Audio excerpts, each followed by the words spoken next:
Lauren, welcome. Okay, so for all of you watching, I have to say I have known Lauren for longer than anyone else being interviewed in this series. We literally grew up together. I think we've been connected since we were 10 and 12 years old, something like that. We went to grade school together, we went to high school together. We parted ways for a while as life happened, and we've been pretty well connected for the last 8, 9 years, at least since I've been back in Montana. So, the reason that I invited Lauren to participate in this series is because she has such a unique perspective. We really got reacquainted because of her work as a creative art director and a stylist. She's helped me with a lot of projects. Lauren, you can fill in some necessary gaps if you want, but what I know is that you've spent years studying interior design. You did creative development with Martha Stewart's team. You took a lot of that work in your own direction. And then most recently, kind of coming back into the interior design world, you've become curious about how environments, how they look, how they feel, how they flow, impacts our personal sense of wellness. And that's really what I want to invite you to talk about today because in this series, we cover food, we cover movement, we've covered beauty. Um, but I don't know anyone other than you that puts so much thought, focus, and attention into how the spaces in which we live our lives impact how we think, how we feel, how we live, and really all of our vitality. So tell me how you got here. Yeah, thank you for having me today. Yeah, so my journey with all of this started probably a long time ago when I was very young, to be honest. And I think a lot of people's understanding of space, starts when we're children. And I was always that person, that kid who would rearrange the house, and my mom would come home from work and it would be completely different. And it was just this urge that I had to constantly shift, move, redo. And I really, never knew what that was about. My whole time, as a child. And then it wasn't until recently that I really started to understand it in a new way and really started to see it as a practice and as an energetic practice, very much like flossing your teeth, but just kind of a cleaning of your environment, a resetting, and a like establishing a relationship with your home, your place you live, the place you work. And, you know, um, when I started working in the creative fields, I've always worked with creative people, always been fascinated by, the different disciplines, different creative disciplines, and how people worked and how people produced, Mhm. um, their art, their discipline. And as I made my way up the ladder in the New York magazine world and managed teams of creatives, I really started to have an understanding that of creating an environment. And how can you create an environment where people flourish? And how can you create a space to let creativity come out? How Mm. can you create those safe spaces? Um, you know, um, Not only physically, but, mainly I'm talking energetically and interpersonally. So this work, as I rearranged, in my childhood really started, coming out in creative spaces, and not just the content I was working with. I was working at Martha Stewart, and, of course we were dealing with interiors and entertaining and gardening and, all of the Yeah. topics that he covers. But I was also, working very intensely within a creative team, and how can we create spaces, workspaces, to flourish. Um, I worked in that space for a while, and then I started working within wellness and helping people, entrepreneurs, brands, personalities build their brands out creatively. So anything visual, anything aesthetic is something that I would handle and help help put them out into the world type of thing. So Mhm. I became really deeply interested in the content that I was working with all of the individuals that I was working with. And shortly after, became a mother Mhm. and started going through my own health journey. And that was the initiation. I'm And just laughing because, oh, it just changes everything, doesn't it? it really does. Yes. And you have Yeah. no idea, like, Yeah. what you're in forever. Yeah. So I started going through my own health journey, and my daughter, who was 2 at the time, started going through her own health journey. So she was having a lot of big symptoms come up. And, we went through the whole starting with diet, then adding supplements and all the real basic physical kinds of things. And around that time, she also had started Montessori school. So I became really interested in the Montessori system. And I pretty much found myself as a parent in the Montessori system. And one of the biggest things that I was fascinated with was this idea in the Montessori way of preparing the environment.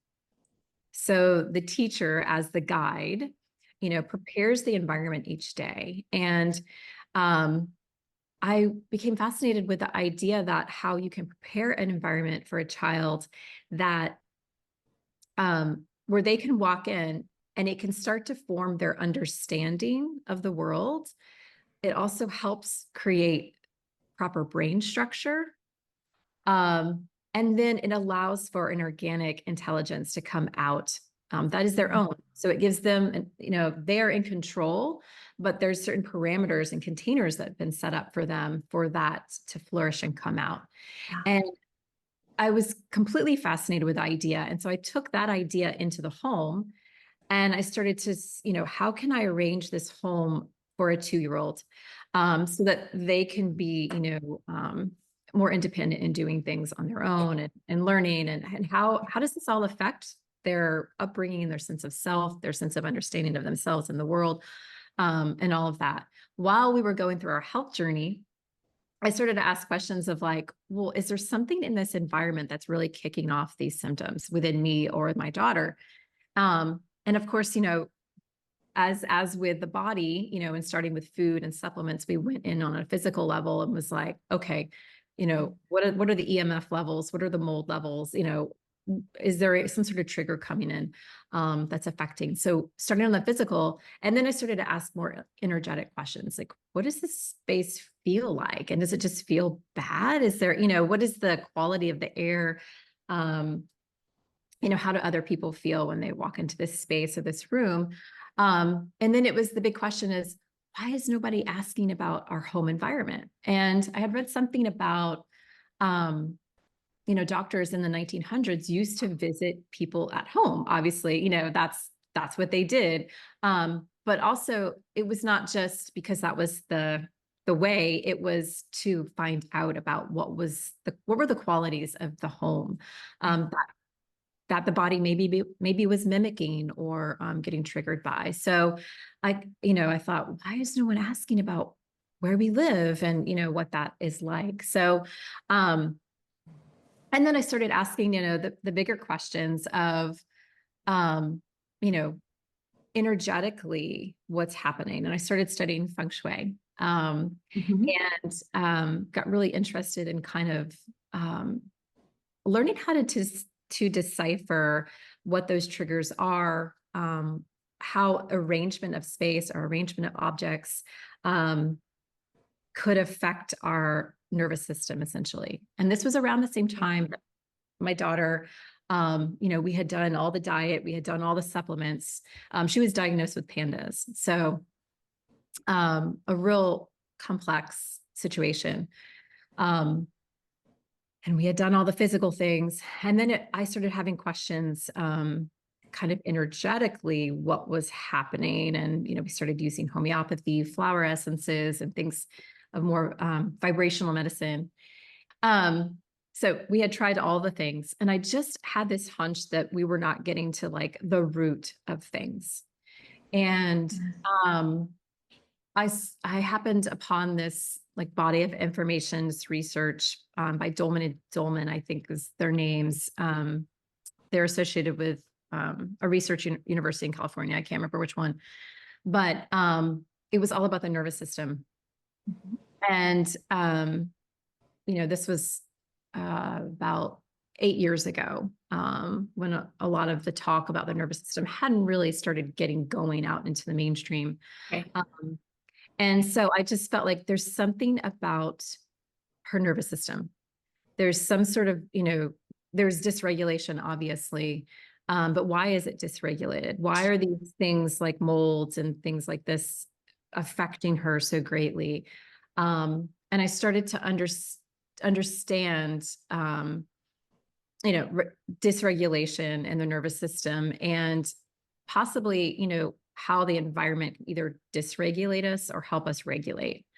Um, and so that became a huge line of inquiry of, how, when we look at magazine spreads and homes that we love, you know, what do spaces make us feel like when we walk into a room, when we walk to into a retail space, a doctor's office, whatever it is, you know, how are our nervous systems responding to the information? And if everything is energetic, all Mhm. objects, all everything, and we're a walking nervous system, um, I started to get really interested in basically somatically what was happening, in to the body in different spaces.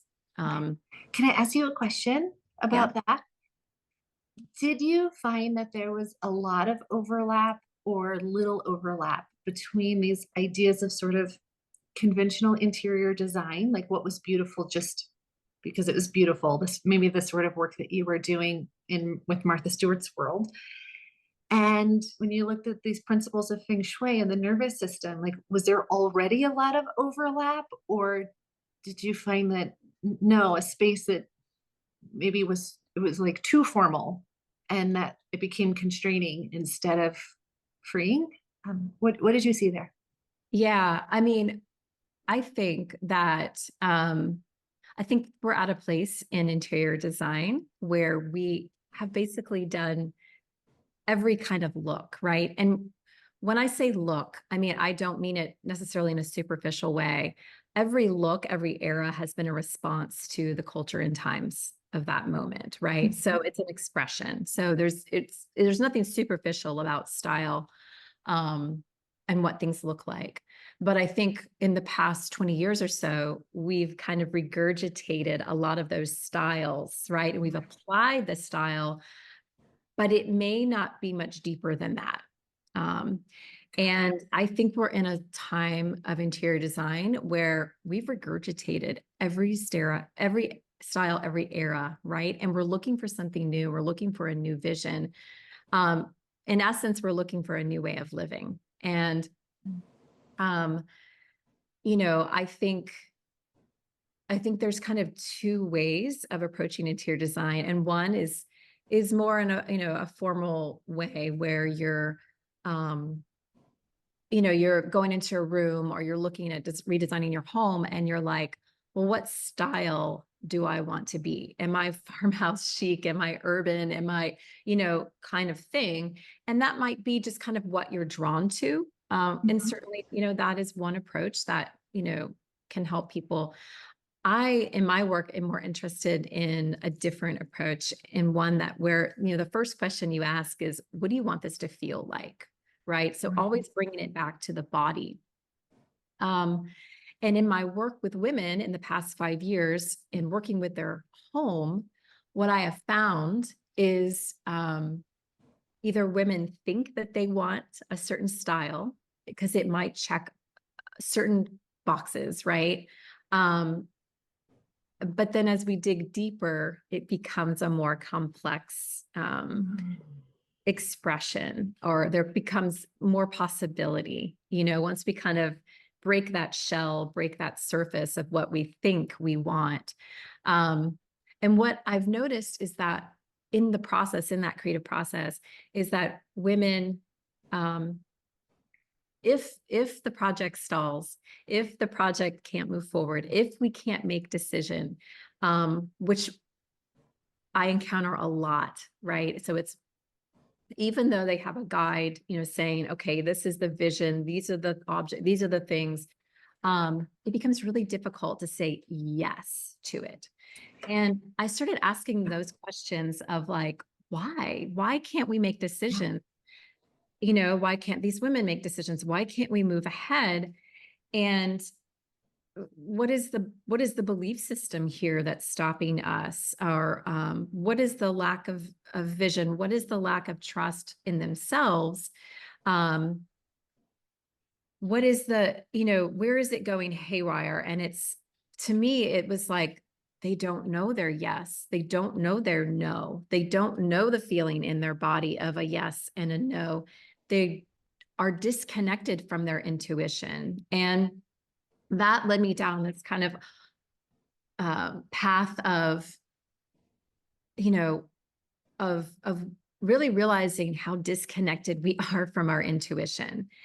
And how do we access that intuition? And what that became was a process of accessing what is pleasurable to us, and coming back to that question. And it's amazing how a lot of us don't know how to answer and don't know what that actually is to us in our daily lives, right? And how little we're leading with that question, and how we're leading with this other set of questions of, I want farmhouse chic. I want, just these labels, right? And not digging a little bit deeper. And I think when you dig deeper, is when you get the really interesting interiors. And like for me, when I look at an interior magazine and there's just this beautiful, cool space, and I in talking to people about what they like in looking at magazine interiors as well, people always use the term multi-layered. It's a layered space, right? And that's what everybody wants, is a layered space. And it's like, what does that mean? How did they get there? And what I believe is that those people that have built these beautiful layered spaces that are eclectic and different and interesting, are very much tied to their intuition, very much tied to their senses, and very much tied to that pleasure. Okay. Um, Can we pause for a second? I want to like zoom in a few places. yeah, Okay, so what I'm hearing you say is that it's really common for somebody to start off with an idea. Like they're in their head, maybe not necessarily about what they do want, but they're more governed by what they think they should want. Because it's popular now, it's stylish, they saw it wherever. So it's a very cerebral yeah, process. And then you come in and introduce, probably for the first time, how do you want to feel in your actual body, not in your head, in your body, when you walk into this space? What will you do in this space? It didn't come up in this conversation, but things that you and I have talked about in the past include even, will this be where your family comes together? Like, is this a space for play, or is it a space for entertaining, or is it a place to gather and connect? But there's really like an inquiry to help people get into, what is the space for, and how do I even really want to be in it? yeah. In that inquiry, you're finding that people get stuck in making the decisions, right? And that's where you said there's no connection to an intuition, which you then further connected into, people have no idea what's pleasurable. Like what I hear in that is, we don't know what we want, or even if we can say, like I hear this in medicine all the time, I want to feel better, I want to feel good. But then the capacity to go, but what does feel good? What would feel good?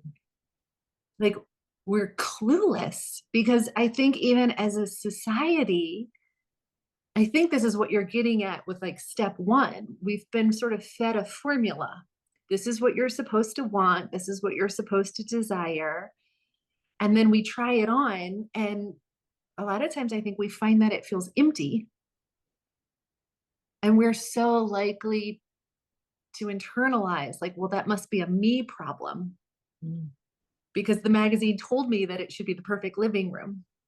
Or, like, this is what's popular right now. And so, am I hearing you correctly? And what you're saying, like, this disconnect is that we don't even know how we want do is it that people don't know how they want to feel in certain spaces, or they don't know what would produce that feeling? In terms of, I mean, I don't mean like in terms of like what color and what design, but like, where do you see that I'm getting stuck really play out? Yeah. I mean, I think the process actually starts when we're very young, Mhm, in the home, right? So our two main environments growing up are home and school, typically. mhm, In both of those places, we are constantly told to go against our desire or our arrows, right? So jumping on the couch, stop, don't jump on the couch, right? But there is something biological telling us jump on the couch because your brain is doing it to produce biochemical reactions because mhm, you need development in that part of the brain, right? Everything serves a purpose and a need.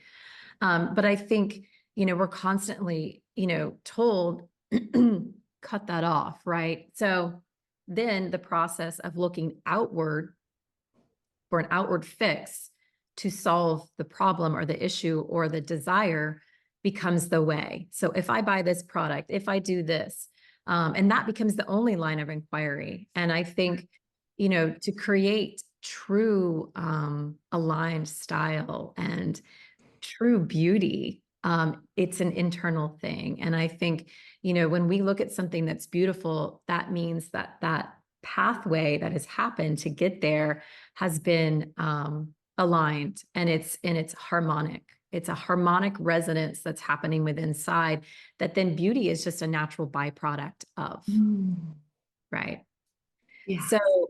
taking people back to the body and, um, the home is just a catalyst and a tool of some of this inquiry. It's just a stepping stone. It's a start. And it's not for everybody. Not everybody wants to work with their home in this way, but um, if to get a true aligned style with yourself, it has to come from that feeling inside in the body. And so the first step is accessing, that feeling somatically.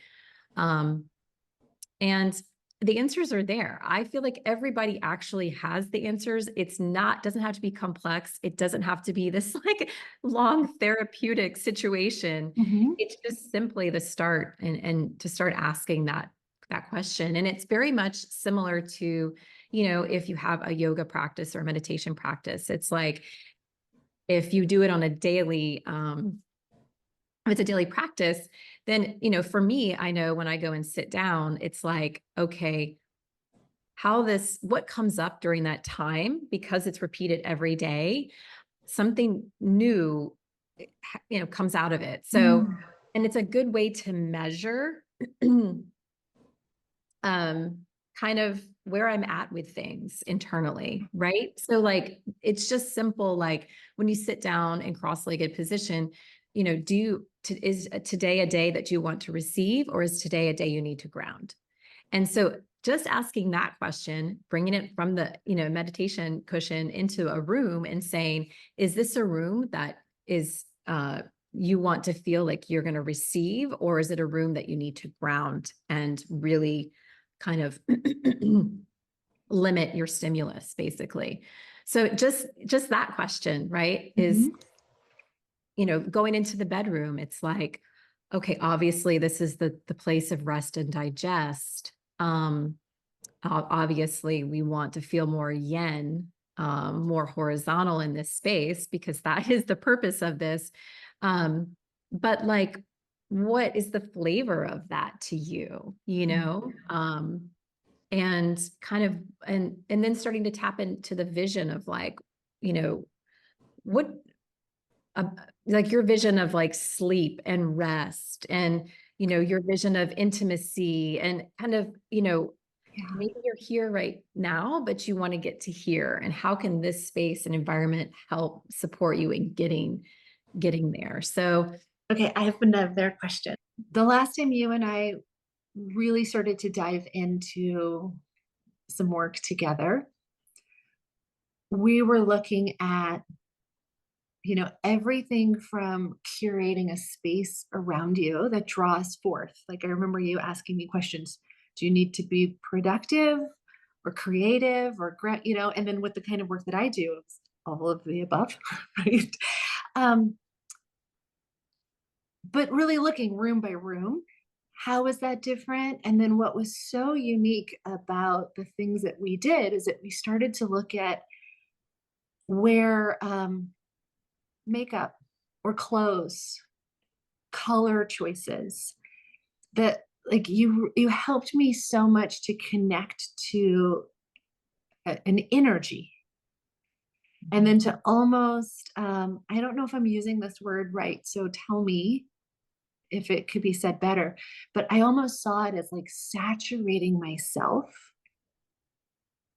in the energy of not just what I wanted to create in my life, but I think you helped me to see like, who do I need to be in order to create what I want to create?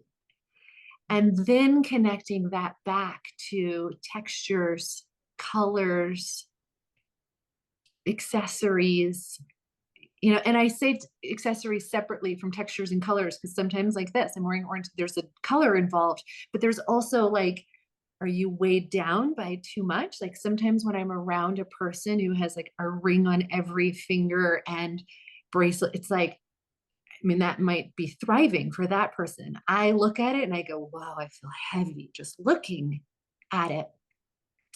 So I wonder if you can talk to us about really just pulling in some of the concepts of interior design into almost like the personal daily practice. What can you do if you're not interested in remaking your whole home right now? What can you do using some of the principles of interior design to pull forth the version of you that is healthy, vibrant, satisfied, and thriving?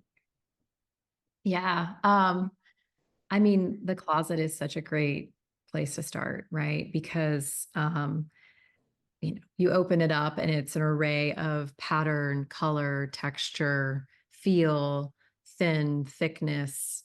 So it's giving you possibilities within a container, to say, okay, today I want to wear a light material, because I'm going to be, walking outside on a boardwalk and there's going to be wind and that's going to just feel so good on my body. I want the air to feel the air, on my legs type of thing.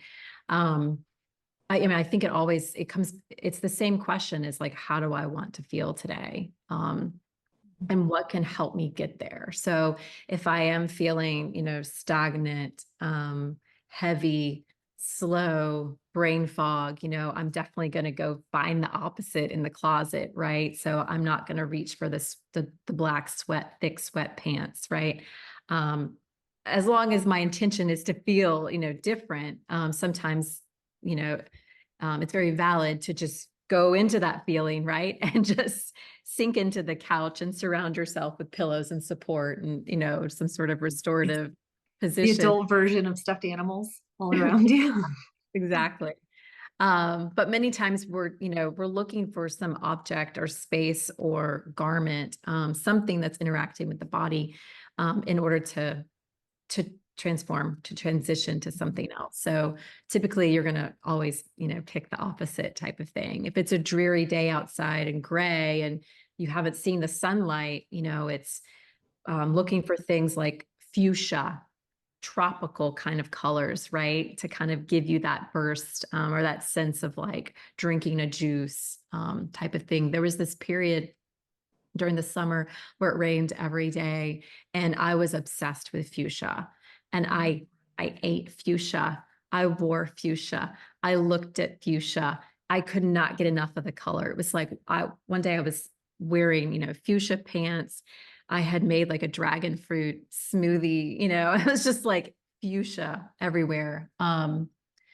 So, I think it's just kind of looking for what's in your environment already, and pulling from that. And color is the best way to start because we all have something to say about color. We've all been interacting with color since we were very young, picking the colors from the crayon box. It's like, what color am I going to use today on this, coloring book or whatever?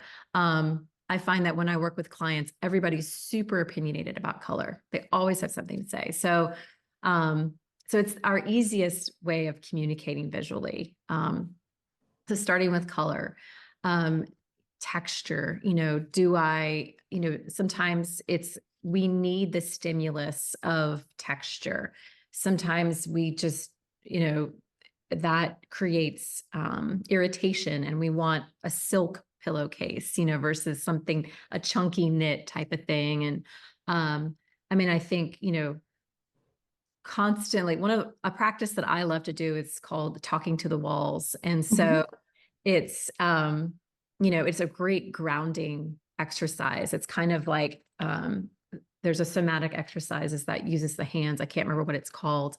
And it's like you touch parts of your body. Well, you can just take the same thing and touch your walls, touch the objects, touch your plants, you know, put your hands on the walls. It's just like a touching exercise to bring you back in your body. So there's things like that you can do. Smell. Smell is an amazing way to, access a feeling. And that is also another, very, very primal, very easy thing for people to do on their own. Um, yeah, I think it's really about activating the senses, um, in all of Well, this process. I think like activating the senses, and again, correct me if it's off. It's like activating the senses is almost in the how. What I hear in what you said that I really want to highlight is that it starts with the desired state. I find in the practice of medicine that like the way that I think of it is that people can get stuck in like emotional inertia. If I wake up and I'm exhausted, it's so tempting, especially if it's a Saturday or Sunday, to throw on some sweatpants and a gray sweater. And it's like I let how I feel in the moment determine the action that I take. Mm. And I think it's so valuable. And what I'm hearing and what you're saying is like rather than allowing your waking state to determine your whole day, step one is really get in touch with what do you desire? What, like, do you want movement? Do you need more energy? Do you want to feel sensual? Is there an aliveness? Or do you have a huge presentation where you're like, I need to be focused and sharp? So, whatever your day brings, there's a sense of connect with what this day requires of me. Like, what is the best self for this day? Or if you have a more flexible day, just what do I desire within myself for today, for this moment? And then from there, think about what color evokes that. Within my color palette, do I have choices on my texture? With smells, do you use essential oils? Yeah. Yeah. And then what are your thoughts on music in the home environment or the office space, either for shifting mood or evoking concentration or mood? Yeah, like what are your thoughts on music? Yeah, no, absolutely. I use music all the time to create the atmosphere, the feeling. The other day, my son was in a grouchy mood and he was totally dysregulated. And um, I remembered someone had sent me this composer's work. And it was this like really light guitar that was really playful. And it was kind of like da da da da da da. Like it was like kind of ridiculous, but it's wonderful. Imagine like a bunch of border collies like hopping through like a rolling hill, kind of situation. And you're just like, "Da, da." Anyway, I just put that on. And I mean, like, it completely changed. Like it took a little bit, but he evolved out of his, rigid place he wanted to be at that moment. Mm. But yeah, absolutely. Music, sound.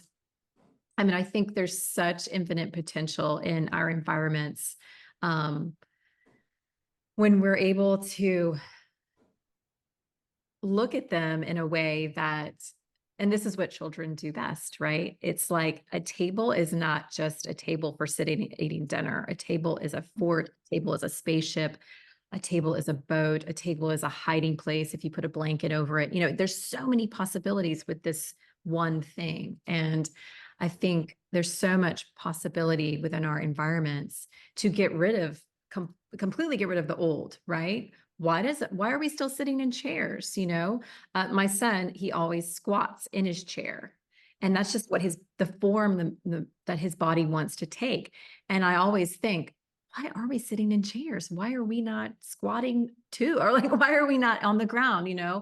Like something you would find in Asia. So, um, it's a constant, like for me, that's the exciting part. Is like, how can we bring in sound, movement, rethinking of things, smell, light, um, and all of those to, really transform ourselves inside, and transform, our relationship with our environment. So So good. Okay, so we've covered a lot of ground from creative expression, using the environment of your home, but also just thinking on the more personal basis, like how do you clothe your body? How do you accessorize? Um, when you think about the central theme of this entire series, which is you cannot hate yourself into health and happiness, right? The road to vitality must feel good, it must be pleasurable. Is there anything else that you feel called to add to the conversation?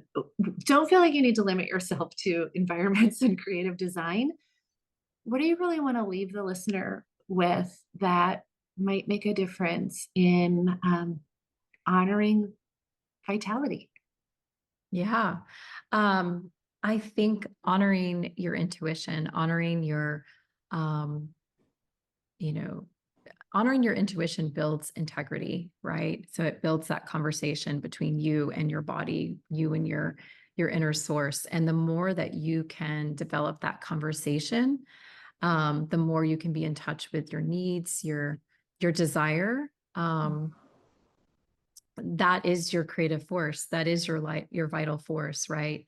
Um, and the more that happens, then the more aligned you are with your nervous system, and the more aligned your nervous system is, then the more that outcome that you actually want, of beauty, of harmony, that will just be a natural byproduct. So, Yeah.